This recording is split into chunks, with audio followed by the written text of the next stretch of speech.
Saya Susi, saya istri dari 3 anak putri, di mana saya ingin membicarakan sesuatu yang namanya kata asuransi. Jujur dulu saya nggak pernah, sama sekali saya nggak pernah percaya dengan asuransi, karena saat itu saya berpikir asuransi itu belum penting-penting banget, dan saya pikir nanti pada saat kejadiannya juga agak-agak susah.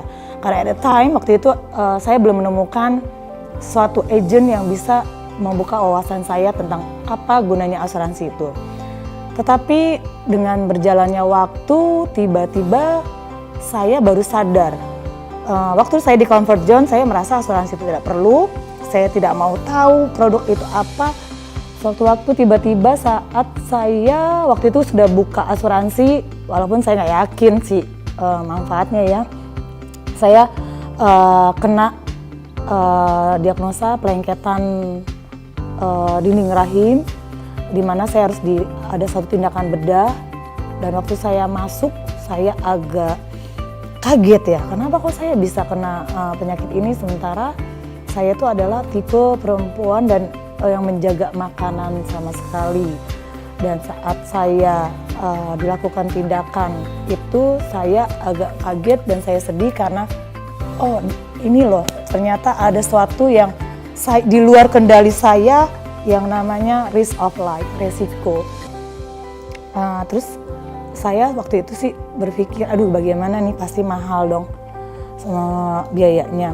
Tapi puji Tuhannya, karena saya waktu itu sudah buka polis asuransi kesehatan dengan pihak Generali, dan saya waktu itu berani memutuskan tindakan tersebut, laparoskopi yang waktu itu sangat mahal sekali, akhirnya di cover sama pihak Generali. Lambat laun saya, ya sebagai manusia ya kadang-kadang kita mikir kan, kalau udah kena baru deh kita berpikir bahwa asuransi itu perlu. Sebenarnya salah banget. Itu satu mindset yang salah banget. Asuransi itu adalah perlu waktu kita masih dalam keadaan sehat dan kita masih produktif, karena disitulah kita di-challenge untuk bagaimana kita mengelola keuangan. Dan bagaimana waktu kita punya suatu keuangan, kita harus consider sekali dengan apa yang namanya risk of life yang kita nggak bisa lagi perhitungkan kapan dia datang. Dan tiba-tiba tahun 2020 Februari, sekali lagi suami saya terkena serangan stroke, dan sekali lagi itu adalah suatu kondisi yang benar-benar di luar saya pikirkan sama sekali. Sangat kaget sekali. Setelah saya menemani suami saya dalam proses stroke segala macam, ternyata saya kelelahan dan stres. Akhirnya tiba-tiba satu hari seluruh tubuh saya dari leher sini sampai kaki kanan tuh kayak merasa kebas-kebas gitu. Dan saya pergi ke dokter dan dokter bilang, oh ini harus segera diambil tindakan DSA. Saya kaget dong. Duh gimana nih kalau saya ambil tindakan DSA, suami saya siapa yang urus? Saat itu saya cuma berpikir siapa yang urus, bukan siapa yang harus bayar. Karena waktu kita dalam suatu kondisi, satu hal yang bikin kita sangat drop itu adalah kalau kita bicara tentang siapa yang harus membayar ini, saya kah? Padahal saya lagi sakit waktu itu. Jujur ya, sebagai kita bicara realistis ya, mungkin saya nggak mampu untuk mengurus suami saya. Mungkin waktu saya sakit kena dinding rahim itu, saya nggak mungkin melakukan tindakan bedah. Saya lebih baik ya udahlah, saya lupakan saja penyakit itu gitu kan.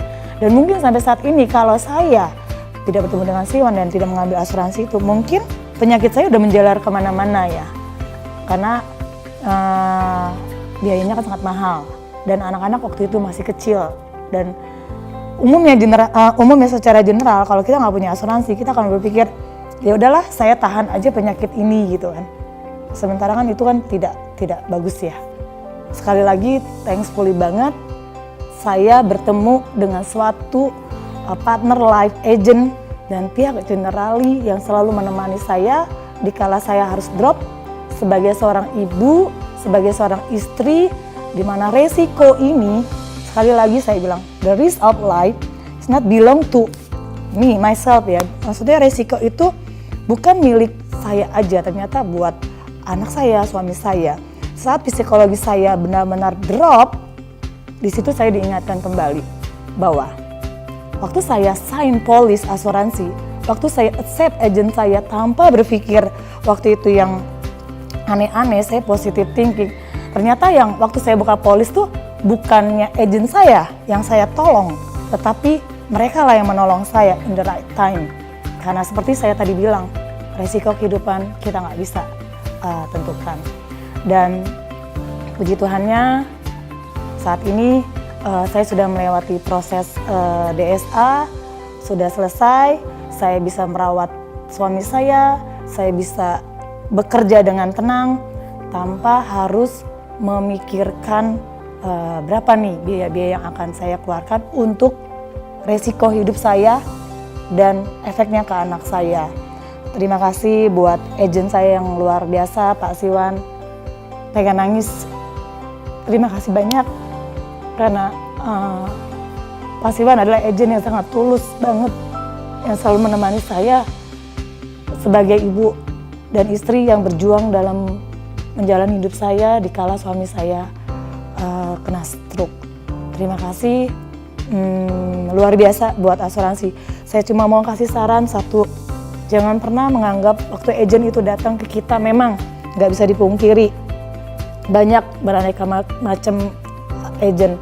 Tapi yang saya mau sampaikan, tolong sebagai perempuan, sebagai ibu, kita harus ngerti waktu suatu agent datang dimanapun itu, coba dengarkan dulu apa yang menjadi tujuan agent tersebut.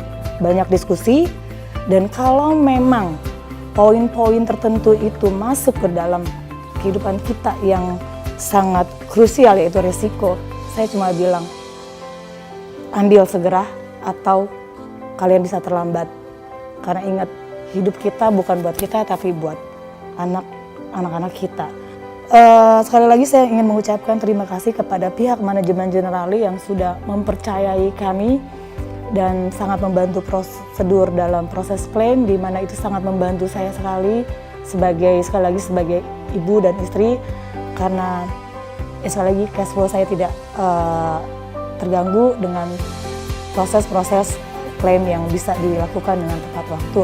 Sekali lagi terima kasih Generali, kami berkati.